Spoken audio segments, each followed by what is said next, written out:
Good morning students. आज की class में हम लोग अपना थ्योरम 7.6 लेकर आए हैं। ध्यान दीजिएगा।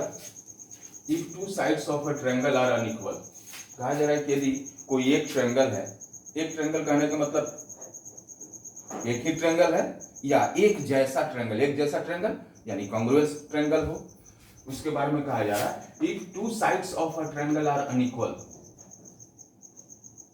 एक ट्रायंगल का कोई दो साइड अनइक्वल है, यानी इसके पहले जो कुछ हम लोग बात कर रहे थे वो इक्वल इक्वल की बात कर रहे थे, अब यहां पर अनइक्वल की बात आ गई। The angle opposite to larger side is larger, तो वो एंगल जो कि सबसे बड़े साइड का अपोजिट आता है तो वो सबसे बड़ा एंगल होगा। क्लियरली इसको ऐसे कहा जा सकता है कि किसी एक ट्रायंगल के सबसे बड़े साइड के सामने वाला एंगल जो होगा वो सबसे बड़ा होगा। आते हैं इस बात को प्रूव करने के लिए एक ट्रायंगल बना लेते हैं। एबीसी नाम का एक ट्रायंगल बना लिया, मान लिया जाए, और इसमें हम लोग ये मान लेते हैं कि यहां एसी एबी से बड़ा है, एसी एबी से बड़ा है। फिगर देखने को थोड़ा सा डाउट हुआ है।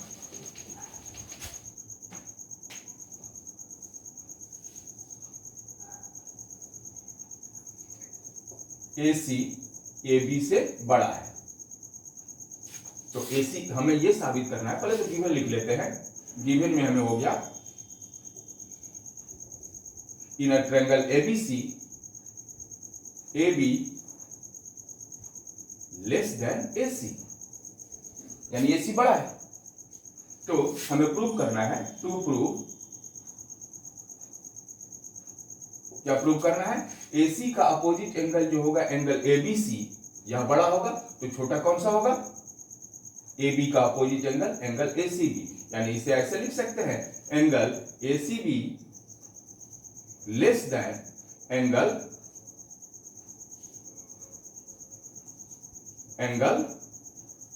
ABC। ये हमें प्रूव करना है। प्रूव करने के लिए पहले कुछ कंस्ट्रक्शन कर लेते हैं। कंस्ट्रक्शन ये करना है,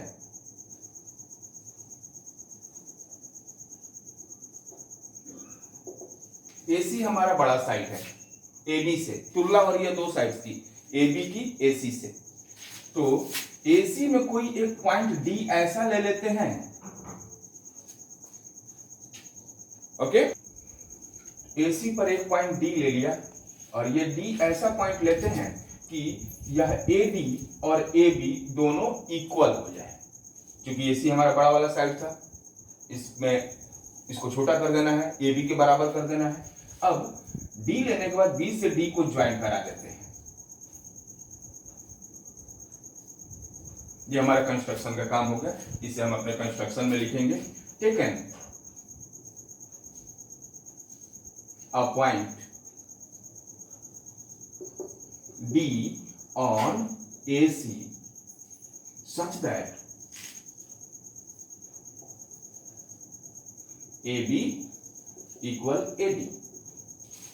उसके बाद ज्वाइंड BD। ये हमारा कंस्ट्रक्शन हो गया। अब कंस्ट्रक्शन हो गया तो हम लोग आके देखते हैं अपने ट्रायंगल में। यहाँ ट्रायंगल दो भागों में हमारा बट गया ट्रायंगल। तो यहाँ क्लियरली यदि ट्रायंगल ABD की बात करें, इन ट्रायंगल प्रूफ में, इन ट्रायंगल ABD, तो यहाँ पे क्लियर AB और AD आपने कंस्ट्रक्शन से इक्वल कर दिया है। लिख लें इसे AB इक्वल AD। क्यों, कैसे?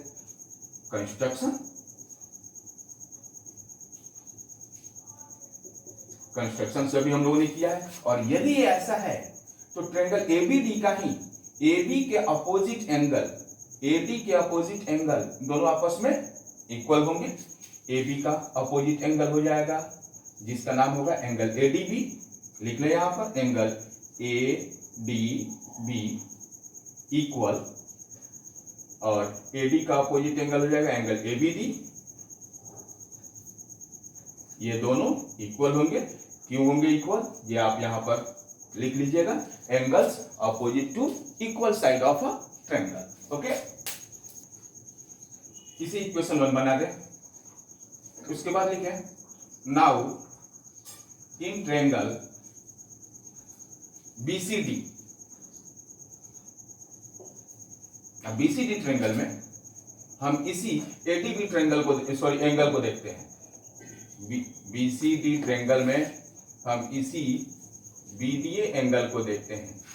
यहाँ BCD ट्रायंगल के CD साइड को और बढ़ाया गया है, A तक किया गया है, इसलिए ये हमारा एंगल BDA जो हो जाएगा वो एक्सटर्नल एंगल हो जाएगा ट्रायंगल BCD के लिए। और एक्सटर्नल एंगल के बारे में आप जानते हैं, एक्सटर्नल एंगल की वैल्यू उसके अपोजिट आने वाले दो इंटीरियर एंगल के सम के बराबर होती है। तो किसी एक अपोजिट इंटीरियर एंगल से यह एक्सटीरियर एंगल क्लियरली बड़ा होगा, यानी इस चीज को हम लोग ऐसे लिख सकते हैं, now in triangle BCD exterior angle BDA या ADB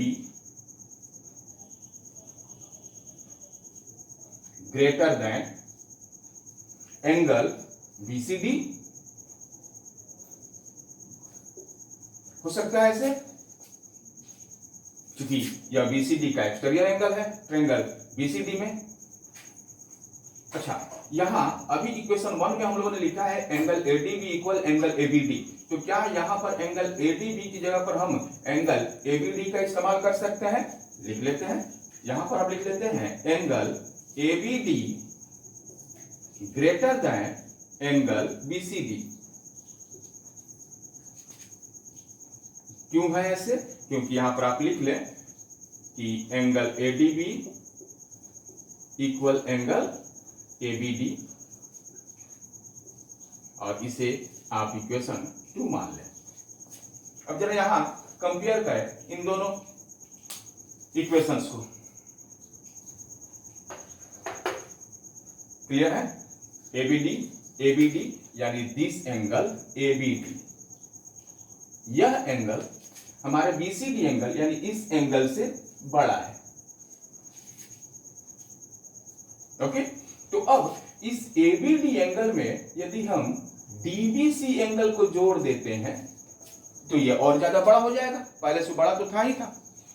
ABD में DBC को यदि जोड़ दिया तो यह और ज्यादा बड़ा हो जाएगा। इसी को ऐसे लिखते हैं कि angle ABD plus angle DBC greater than angle BCD, और इन दोनों एंगल का सम जब करते हैं तो ये कौन सा एंगल आ जाता है? Angle ABC greater than angle BCD। अब पूरा ट्रायंगल देखें, ट्रायंगल ABC में यह एंगल ABC एंगल BCD से छोटा है, छोटा है या बड़ा है? बड़ा है। एंगल ABC इस एंगल BCD से बड़ा है। यही तो हमें साबित करना था कि जो साइड AC बड़ा साइड है उसके सामने वाला यह एंगल ABC, जो साइड छोटा है AB उसके सामने वाला एंगल ACB से बड़ा होगा।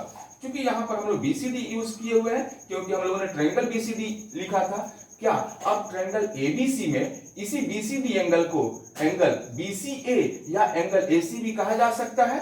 तो लिख लेते हैं इसे, इन ट्रायंगल ABC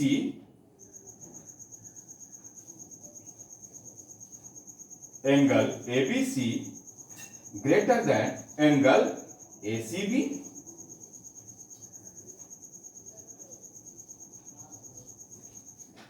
ओके, थ्योरम 7.7 ये कह रहा है इन एनी ट्रायंगल, किसी भी ट्रायंगल में, किसी भी ट्रायंगल यानी ट्रायंगल एक ही है या एक जैसा यानी कॉन्ग्रुएंट ट्रायंगल है। दो होंगे तो दोनों ट्रायंगल आपस में कॉन्ग्रुएंट होंगे, इस बात का ध्यान रखिएगा। In any triangle the side opposite to the larger और ग्रेटर एंगल इज ग्रेटर। किसी भी ट्रायंगल में जो बड़े एंगल के सामने वाला साइड होगा वो बड़ा होगा। ये जस्ट अपना 7.6 का इनवर्स थ्योरम है। इसको प्रूव करने के लिए हम लोग को कॉन्ट्राडिक्शन कुछ करनी होगी, देखनी होगी। 3 केस लेने होंगे। पहले तो गिवन लिख लेते हैं। गिवन में हमें कहा जा रहा है कि कोई एक ट्रायंगल पहले बना ले, ABC। यहां हम लोग BC को बड़ा साइड मान लेते हैं, तो ये एंगल BAC को बड़ा एंगल मान लेते हैं, तो इस BC को बड़ा साइड साबित करना होगा और इस एंगल ABC को छोटा एंगल मान लेते हैं, तो हमें इस AC को छोटा साबित करना होगा। यानी गिवन में लिखते हैं angle BAC greater than angle ABC। ये हमें दिया हुआ है, तो हमें प्रूव करना है। टू प्रूव एंगल BAC के जो सामने साइड है, कौन सा साइड है? BC ग्रेटर देन ABC का सामने वाला साइड कौन सा है? AC। ये हमें प्रूव करना है। प्रूव करने चलते हैं। प्रूफ में इसमें 3 केस मान लेते हैं। पहला केस, यदि यह BC AC के इक्वल हो तो क्या हो? दूसरा केस है, यदि यह BC AC से छोटा है तो क्या होगा? और तीसरा केस मान लेते हैं, यदि BC AC से बड़ा हो तो क्या होगा? फर्स्ट केस को लेके चलते हैं। गिवन में हमारे पास अब आ गया क्या? BC AC से बड़ा है। यहां इन ट्रायंगल लिख लेंगे, in triangle ABC BC equal AC, then BC के अपोजिट जो एंगल होगा एंगल BAC इक्वल होगा AC के अपोजिट एंगल ABC के। क्लियर? ये कैसे हो गया ऐसे? अभी तो हम लोगों ने कुछ थ्योरम देखे थे, यदि कोई इक्वल साइड्स हैं तो एक ही ट्रायंगल में कोई इक्वल साइड्स है तो उनके अपोजिट जो एंगल होंगे वो भी इक्वल होंगे। यहाँ दोनों इक्वल साइड्स हैं तो उनके अपोजिट जो 2 एंगल्स हैं वो इक्वल है। लेकिन हमें जो यहाँ थ्योरम में गिवन में कहा जा रहा है, वो कहा जा रहा है कि BAC एंगल जो है ABC से बड़ा है। हमें यहाँ आ गया BAC एंगल ABC के बराबर है। इट मीन्स ये कॉन्ट्राडिक्शन हो गई। हमारी जो बात पहले कही जा रही है उससे ये कॉन्ट्राडिक्ट हो रहा है, इसलिए इसको इग्नोर करते हैं हम लोग। सेकेंड केस में आते हैं। सेकेंड केस में कहा जा रहा है BC less than AC। BC less than AC, यानी BC यदि इस AC से छोटा है तो क्लियरली BC का अपोजिट जो एंगल होगा वो छोटा होगा और AC का अपोजिट जो एंगल होगा वो बड़ा होगा। तो यहाँ BC का opposite angle BAC less than angle AC के अपोजिट कौन सा एंगल है? Angle ABC।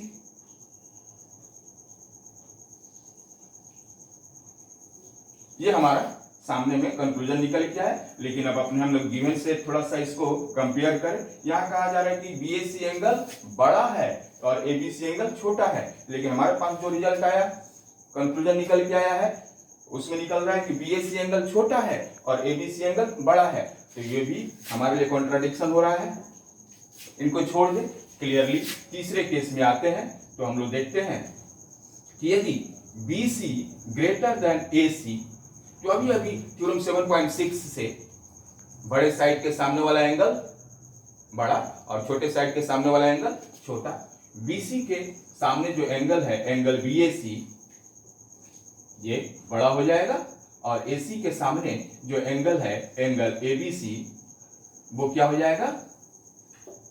छोटा हो जाएगा। ओके, चलिए आज की वीडियो में इतना ही। मिलते हैं फिर कल की क्लास में। Thank you.